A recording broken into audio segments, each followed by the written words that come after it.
This is Made for More Living with Johnny Jennings, powered by eXp Realty. Online at madeformoreliving.com. So we are back in the studio with Matt B and Chad Francis, and we were talking about the soon-to-be New York Times best-selling author of The Blueprint of Generosity. If not available New York, soon at Barnes & Noble, Amazon, and all your local book retailers. Is Barnes & Noble still in business? Yeah, actually, they just did an interview with the owner of Barnes & Noble, and it's thriving. Some stores are doing better than others, but they're becoming spaces, basically, where people want to hang out. Who doesn't love to go to a bookstore? The price is obviously, it's tough because they're more expensive than Amazon, but you guys don't enjoy going to a bookstore? I can't remember the last time I went. I was shocked that they were still open when I drove by one in Roseville, and I thought, oh, the sign's still up. They must still be there, and the parking lot's full. They're still there. There's one across the street. Barnes & Noble is still a great space to hang out. When's the last time you went to a Barnes & Noble? Probably it's been before Christmas. I'll just say that, before Christmas. Okay. They have one over off of Sunrise Boulevard. Great place to take the kids, read books, maybe get one because they're expensive. Anyways, I don't know. Oh, we were going because you're an author. Here's one challenge that I think I face and a lot of other people face when it comes to generosity and giving and donating. There are so many people asking for money these days. Yep. There's so many nonprofit organizations. I just got an email literally minutes ago of this person going on a mission trip, and they're asking for money. How many different organizations do you get letters from in the mail? Especially if you give once, then bam, you're on their mailing list, and they are sending you monthly, if not weekly, letters asking for money. You've got, of course, because we have such a huge homeless population in Sacramento, we've got homeless people unhoused on intersections. There just seems to be so many people asking for money. It's not reasonable to think you can give to everybody, right? No. So I think some people might relate to that. How do you decide who to give to? Because there's so many quote unquote needy organizations, people in need. Yeah, there's a lot I of give causes. to this lady who's asking money for her mission trip. I have a ton of thoughts on this. Okay, good. This is something that I've wrestled with for a long time. But before I give my 2 cents, do you have any thoughts on this, Chad? Or yeah, and I think it's that emotion that Matt is alluding to of like, how can I ... do all of this, help everyone? And I think that's a bigger task than any one person or any one family is ever going to be able to tackle. We can't handle everything. We cannot save everyone. We cannot save ourselves. This is why we have a Savior in Jesus. Yep. And so even thinking that we can save everyone, it's impossible. But we can do things to help a lot. And so maybe personal discernment about what things are at least closest to my heart. Where do I want to give of my time, of my talents, and of my money? And that discernment can help then direct where you're going to be generous. And just knowing and giving yourself a little grace, you cannot help and save everyone. But if you have a heart like mine, I care about everyone and I want to help everyone. But where do you draw the line? So how I do it? How do you decide? Yeah, so I've put in some serious thought into this, because as you climb the financial ladder, more people reach out to you and you get invited to more things. And not that I'm like anybody special, but I've noticed, when Johnny was a little poor, they don't look to you as a realtor. They look at you as a financial philanthropist that's willing to support everybody. They hope, and I want to help too. But like you said, you can't, like Chad said, you can't help everybody. And so what I've done is I've just come up with things that I'm passionate about and things that I really care about. And if it doesn't fall into that box, then I'm not going to give. And everybody has different things that they're really focused on. And here's like 100% raw and real. Here is a story about how I've lived this out. So when I graduated high school, I had over a 4.0 GPA. I think it was one of the valedictorians or whatever. Or whatever. I don't whatever they're called. I don't even remember. Like student body president or something like that. No, I'm saying prom that. king or the whatever. Point is, I didn't apply to a single college. I did not apply to a single college, which sounds ridiculous for somebody that seems to be academically focused. And the reason why I didn't was because I wanted to go to a place called Hume Lake and attend their program called the Joshua Wilderness Institute. It's this gap year program either for people just graduating high school or maybe have done a couple of years in college and they don't know what they want to do. Go to Joshua, learn some skills, experience some of the world, do some traveling, and learn more about God. And this is something I'd wanted to do since I was 12 or 13 years old. So in my mind, there was no college involved. I was going directly to Joshua, figuring out what's happening after that. While I was in Joshua, everybody has roommates, right? So it's me and another guy, and it's a co-ed program. And so they had all these fun little rules about how you couldn't be even because they didn't want people getting in trouble. So even being one guy, one girl, you couldn't be one guy. Oh my gosh! I'm like, what does that mean? Yeah, this is special Hume Lake language. Terms. Yeah, these are Hume Lake. She couldn't be even. There's one guy, one girl, two guys, two girls.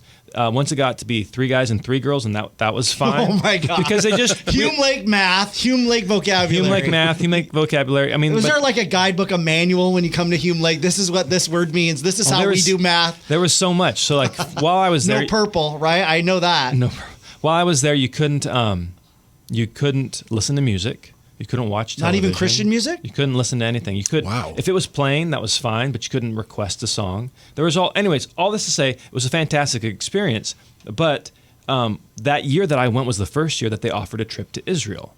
And that trip to Israel was an extra added on expense from the basic tuition. I don't remember, it was maybe around $5,000, $7,000. So it wasn't an insignificant amount of money. And there was no way I would have those funds. And my parents didn't have the funds.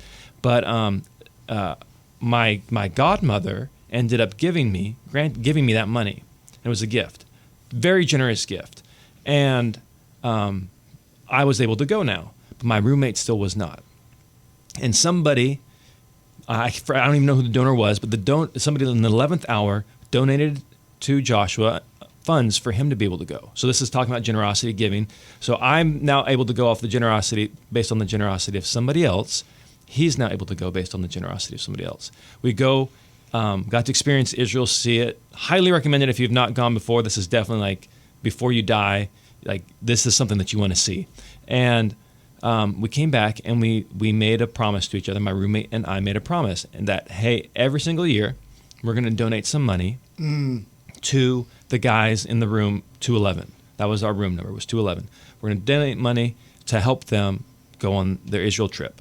And so that was 2007 that I completed the program. So in 2008, to this day, every single year, I have donated some money. It's been as little as $100, $300 some years. Some years it's been significantly more. But I have consistently given to this organization for nearly 20 years.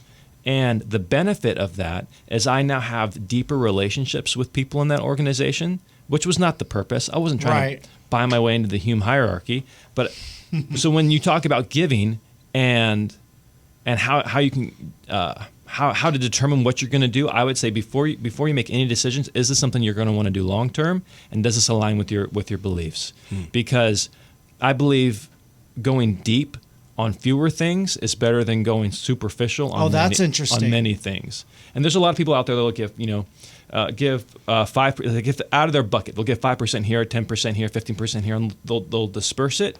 It's your money, your rules. I'm not telling you what to do. But when you ask me, how do I determine what I'm going to give? I have a bucket of money, and I'm giving a percentage to Hume, and I'm giving a percentage to my church, and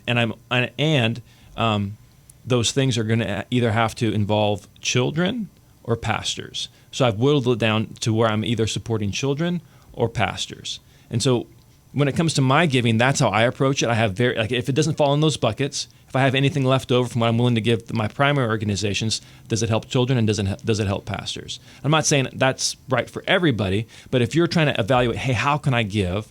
Maybe your thing is the SPCA. Maybe your thing is the unhoused. Maybe your thing is, battered women. Figure out what that is that's important to you. And I would go deep on a couple things rather than superficial on a lot, and you'll see way more. You'll see the impact of your giving far more than if you donated less to more. I like that philosophy. That's good. What do you think? And if you even want to enhance that enrichment, it's volunteering your time at the places you're also giving. You're giving money.